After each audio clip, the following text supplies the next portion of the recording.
Hey, how's it going?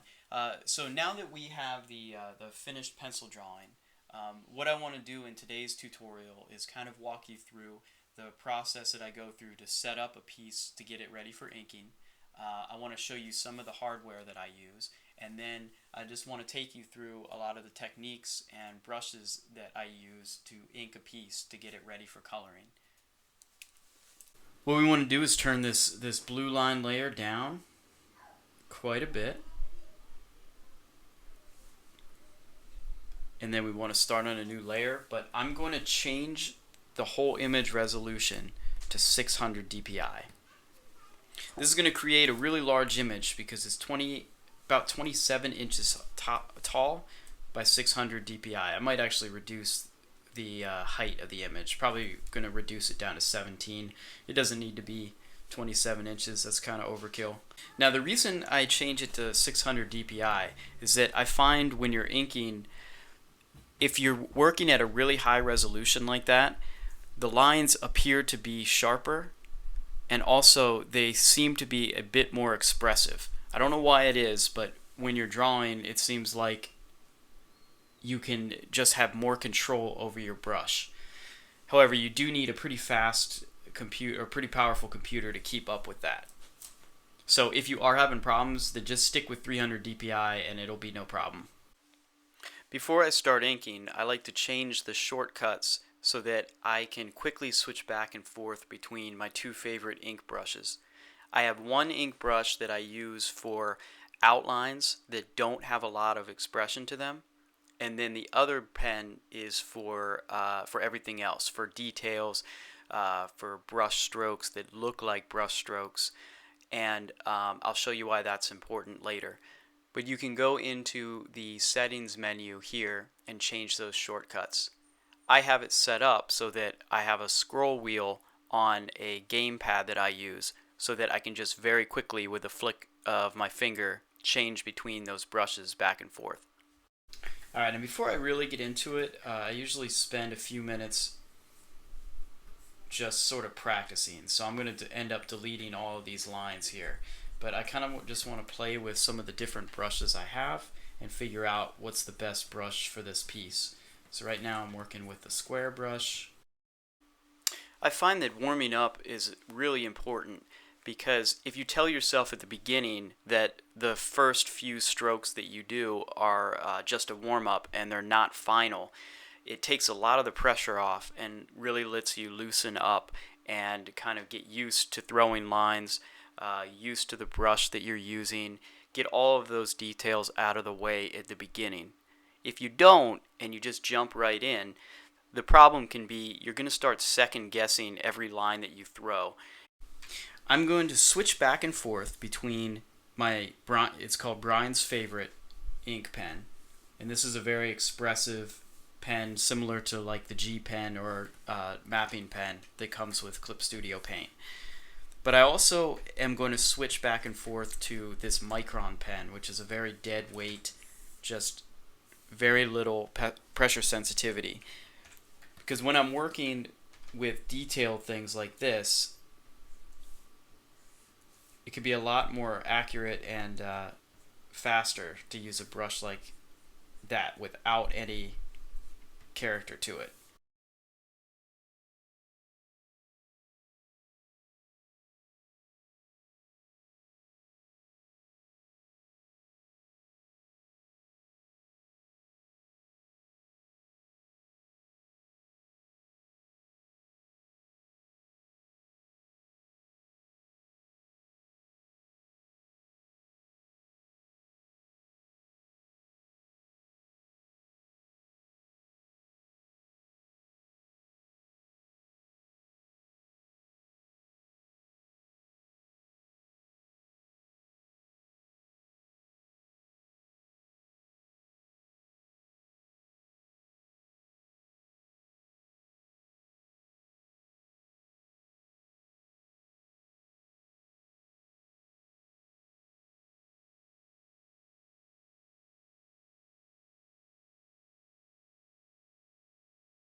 I'm constantly looking into my smaller window over here just to make sure that this thing is legible at even a small size. If not, it could mean that my main outlines, my key lines, are too thick and too close together, and that also maybe I'm not putting enough flat dark areas, which we'll get into in a second here.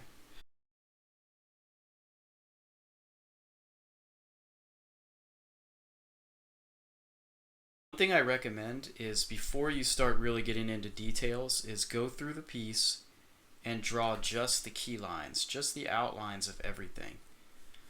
I often forget to do this and sometimes get sucked into the the fun of just doing details.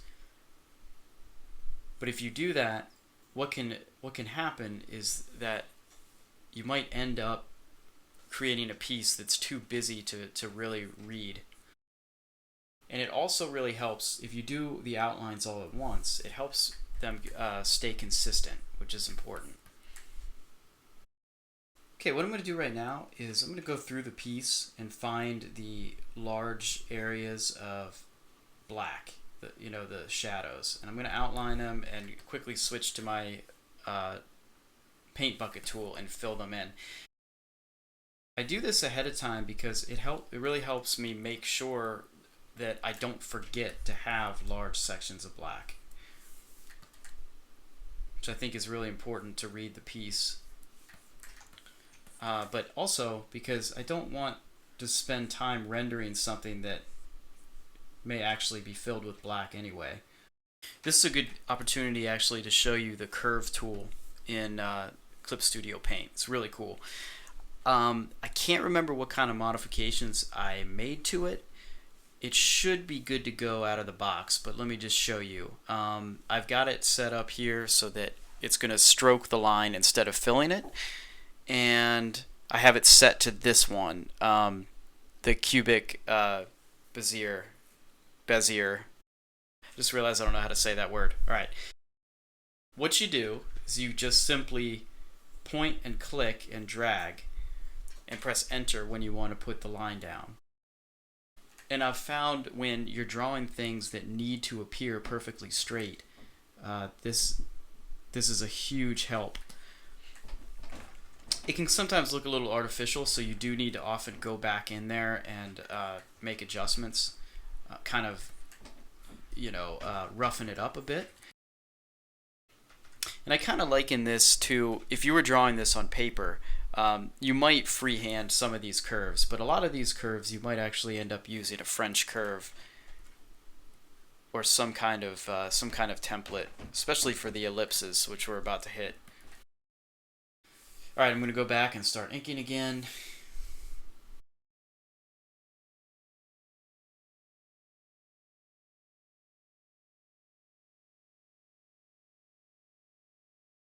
Again, I really want to put in all the important outlines and the important shadows.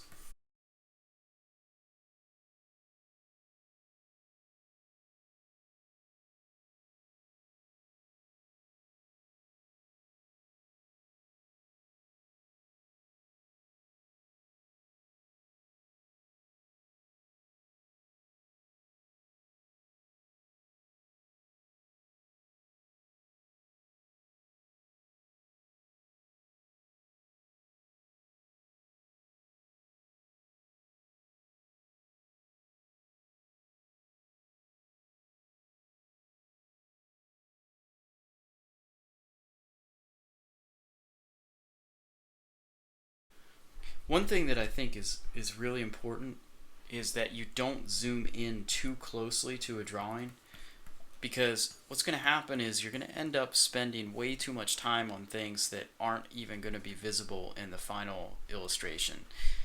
So I usually don't zoom in more than, let's say, right now I'm at 20% at 600 DPI.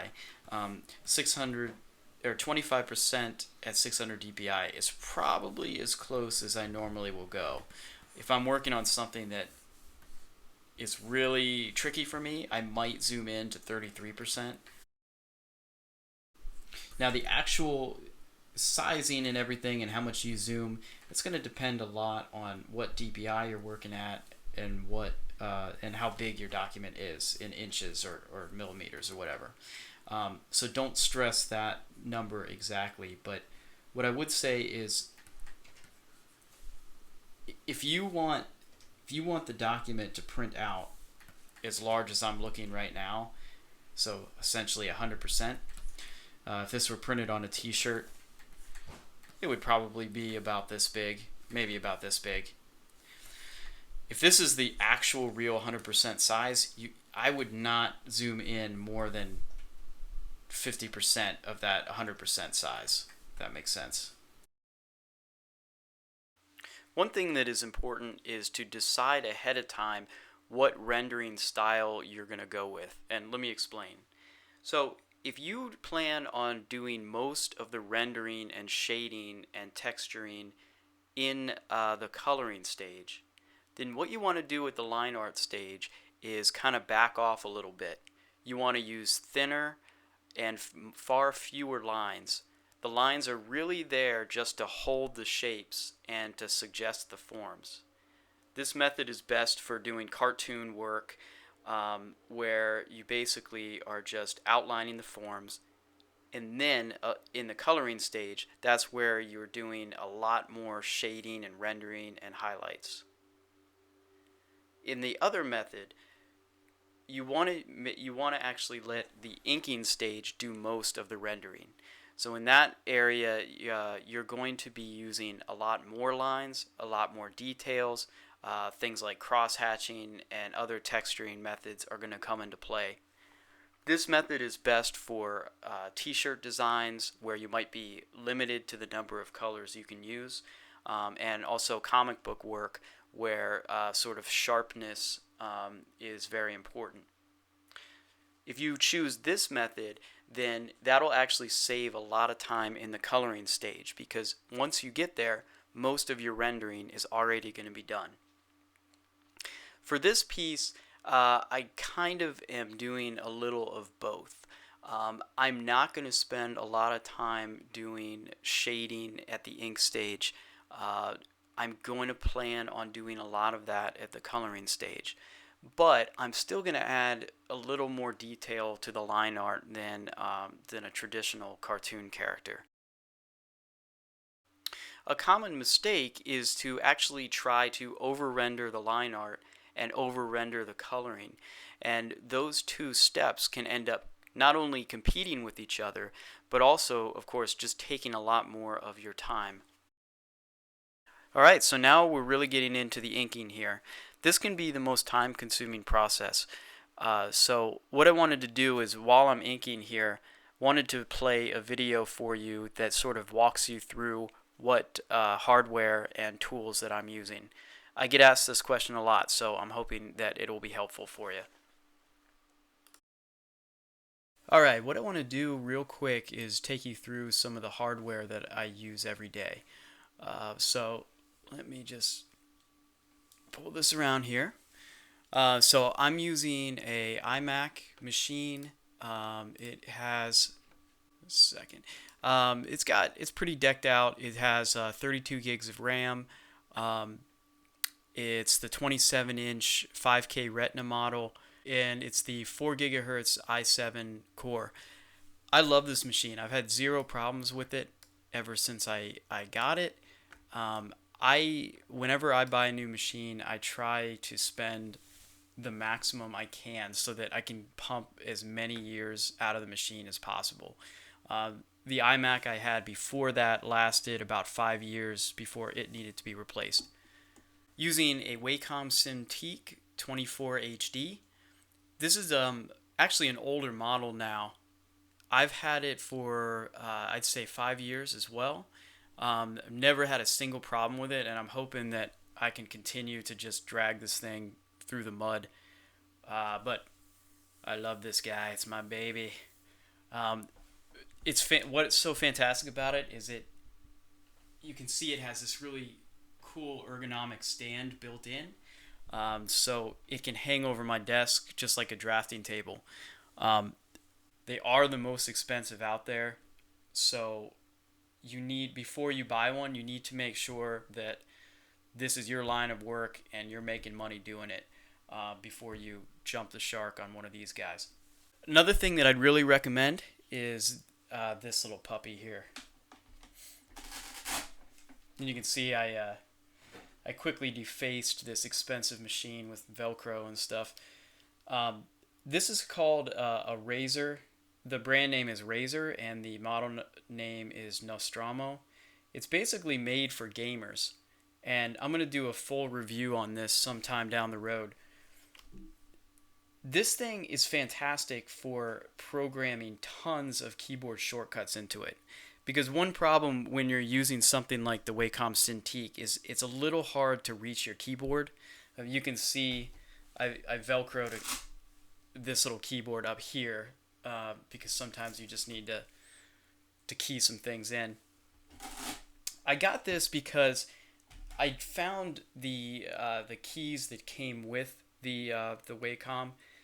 I found them a little limiting because, first of all, there weren't enough buttons for what I needed it to do, and also I found that like clicking these buttons over and over and over again started to stress my thumb out.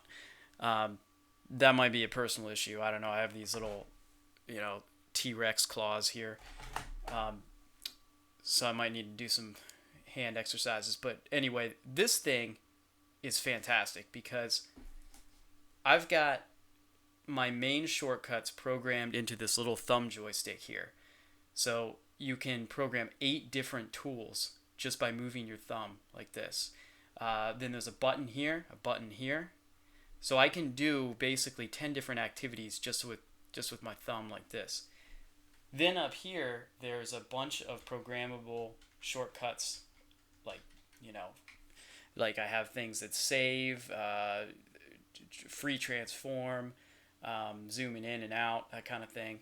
And then it has this scroll wheel, which I use to quickly switch back and forth to different tools. This model actually I don't think is available anymore. They came out with a new one. This is a bit expensive. I mean, this will run, I think, $65 to $70, but I've been using this also for 5 years without any problems, and there's just no fatigue at all, and it allows me to be super super quick, which I love. And because it's made to be ergonomic here, you can see you just rest your palm on there, and it feels like you're gripping something, and it's a lot more comfortable than sitting here trying to key things in or grabbing these little buttons here. The new Wacom Cintiq comes with a little puck that floats around the screen, and I was really interested in that. I almost went out and bought that one, but honestly, when I looked at it closer, I mean, it really just looks like half of what this thing does, other than the idea that you can put it anywhere on the screen, which is pretty cool. But a thing like this has so many more programmable options and buttons to it. Highly recommend this thing. You often hear the idea that these are just tools, but you wouldn't try to drive a screw with a hammer or a nail with a screwdriver. So I do think the type of tools you use are important, especially if you're a freelancer, and working very very quickly and very very efficiently are so important.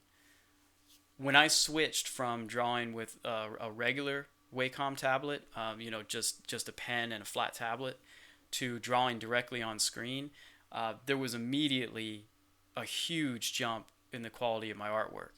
Now that does not mean that will work for you, because some of my favorite artists don't even use a monitor tablet.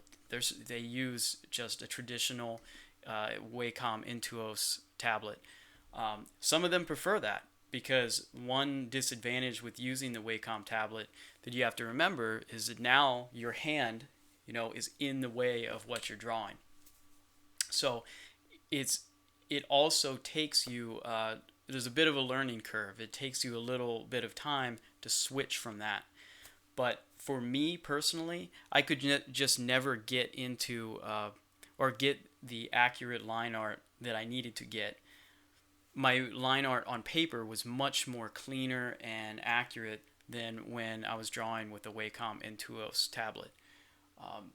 But when I started drawing with a monitor tablet like the Cintiq, that helped out uh, amazingly. And once I was able to transform to a totally digital workflow, it really helped me become probably I would say like twice as fast. And when freelancing, I found that working digitally was such an advantage because when you work with a lot of clients, you're gonna have a lot of revisions. You're gonna have a lot of, oh yeah, but add this, and having to go back to my drawing table and erase things or tape paper over things, just was it was just too much of a headache. I also recommend getting a sword, a real sword to hang up in your studio. That's key. Okay, for this part, I'm going to use one of my new ink brushes. Where is it?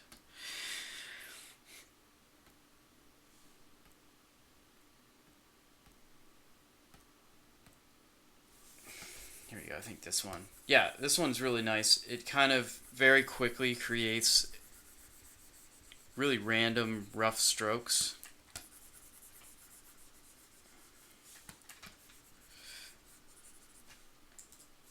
There we go. And I'll go back and clean that up a bit later, but that gives me a nice foundation. Let's see if I can do it here too.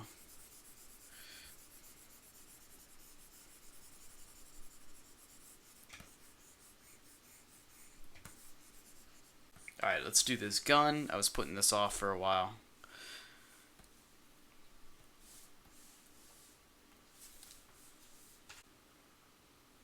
Just realized I'm going to use the perspective ruler here just to show you how this works.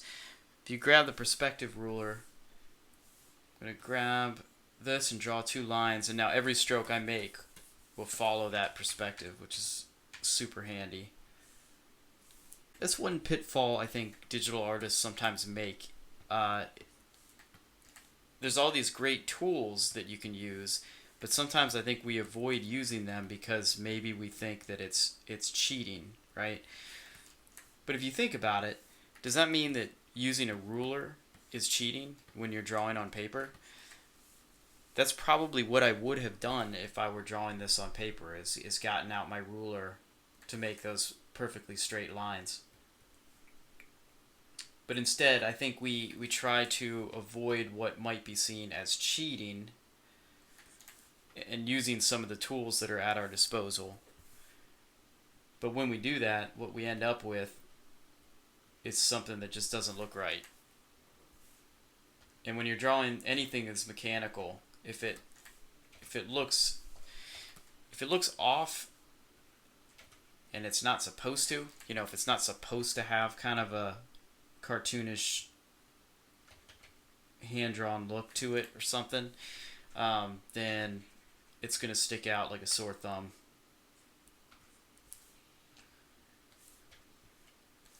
And everyone will laugh at you. And to ink this part, I'm just using this Micron pen. That way I don't really have to worry too much about the width of the line. And instead, I'm just placing the line down. It's got a dead weight to it, which is really exactly what I want. If things end up looking too mechanical, then I can go back in and mess them up a bit. Alright, I'm going to use, just to make this gun look a bit different since it's metal, I'm going to use the stippling brushes I created. So let's go in here. There we go, this will be good. So I'm going to draw a marquee and then grab the stippling brush and do a little of that.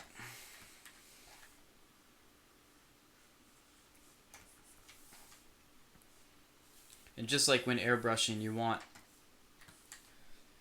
want the dark part to just hit one side of the marquee, so it looks like it has a hard edge and then fades.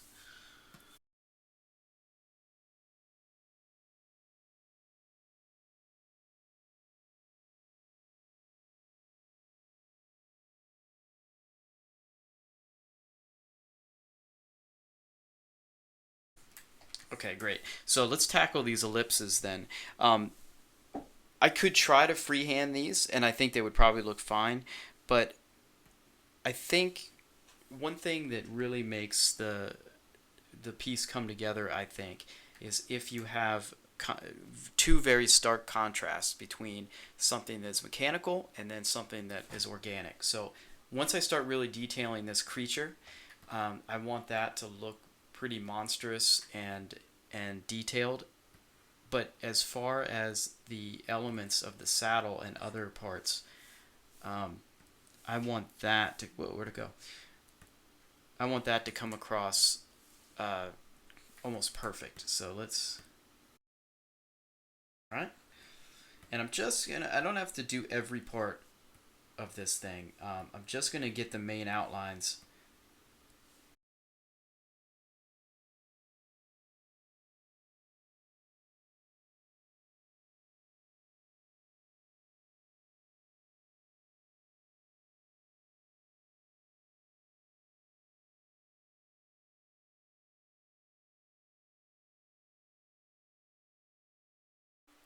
Okay, I'm going to use some of my texture brushes here that I created in order to kind of give a really rough look for his saddle. I try to use special effects brushes like this really sparingly. I just want to use them in occasions where I want to make it clear that this is a very different material than the rest of the piece. If you overdo it, then what's going to happen is the whole piece is going to become really muddy and hard to focus on.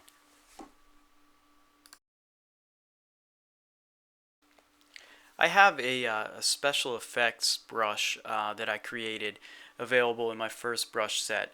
It's kind of a repeatable rope pattern. I use this all the time whenever drawing rope because it just saves so much time. But you got to be careful because when you just throw it on there, it's going to look pretty fake and mechanical. So what I normally do is lay it down just kind of as a foundation and then go back over it and add shadows and texture. And you also want to make sure that the outline of the rope itself matches the thickness of the outlines elsewhere in the piece.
Alright, at this stage, when the inks are starting to really come together, I'll turn off the pencils underneath. I probably should have done this a bit earlier. But by doing this, you start to really see what your illustration is looking like now that the pencils have been removed. You also quickly get to see, what have I missed? What things need to be rendered more? What things need more texture? Where do shadows need to go? And that's what I'm going to focus on right now.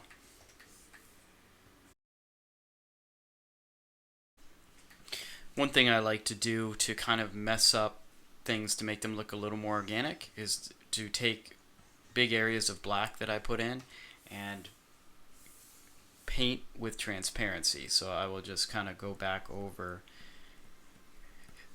You would do the same thing with like white out or white ink if you were inking on paper.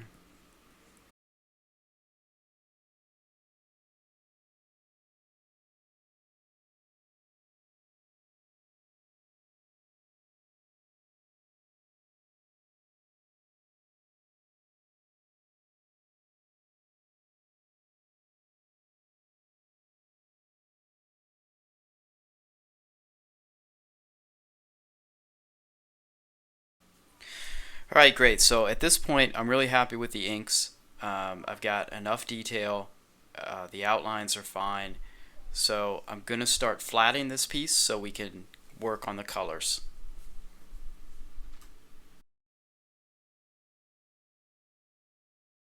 Alright, great. Thanks for watching. So the next video in the series is going to show you how I take this inked piece and flat the image to get it ready for color, and then how I paint and apply the full color to the background and the figure. I'm also going to show you some of the techniques I use with textured brushes to give it a little bit of character, and also how in the beginning we do a lot of work to try to figure out what the color scheme is, and experiment with that. If you're interested in purchasing any of my custom brushes, I have them available on my website at clipstudiopaintbrushes.com, and please check out my YouTube channel. I've got a lot of other tutorials on there and videos. If you have any questions, just please post them in the comments. I try to answer every single one. Alright, thanks a lot. See ya.